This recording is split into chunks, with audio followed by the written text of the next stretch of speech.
The process of making bourbon is considered by faithful drinkers to be an art form. And in Kentucky, it's also big business.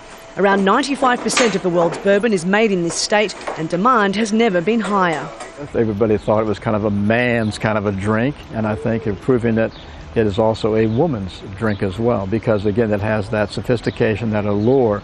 Don Flynn took us on a personal tour of the Buffalo Trace distillery. They've been making bourbon here for more than 200 years, and it's the country's oldest continually operating plant. The main ingredients that go into bourbon are corn, rye and barley malt. The mixture is cooked, fermented and distilled before being stored in specially designed oak barrels.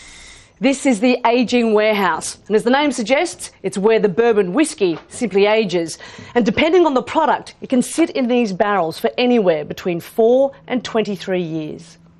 And that's where the waiting and the backlog begins. Buffalo Trace considers 8 to 10 years to be a prime age for bourbon, so whatever was made a decade ago is all they've got. Recently, the famous bourbon brand Maker's Mark tried to get around that. The company tried to make the bourbon go further by lowering the alcohol content and adding more water at the bottling stage.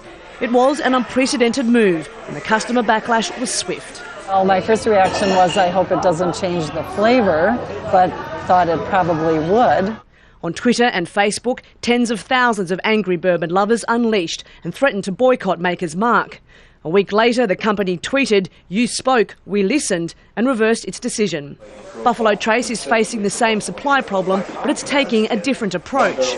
We are actually going to be proactive. We're sending out a notice to our customers, to the general public, to tell them that there are going to be some shortages this year with some of our more, or in the next several years, with some of our more popular brands. This particular bottling is going to the Netherlands. Making bourbon is a gamble. You can't make it today and sell it tomorrow. The consumers have proven their loyalty and patience, willing to wait for years for that perfect drop. Kath Turner, Al Jazeera, Frankfurt, Kentucky.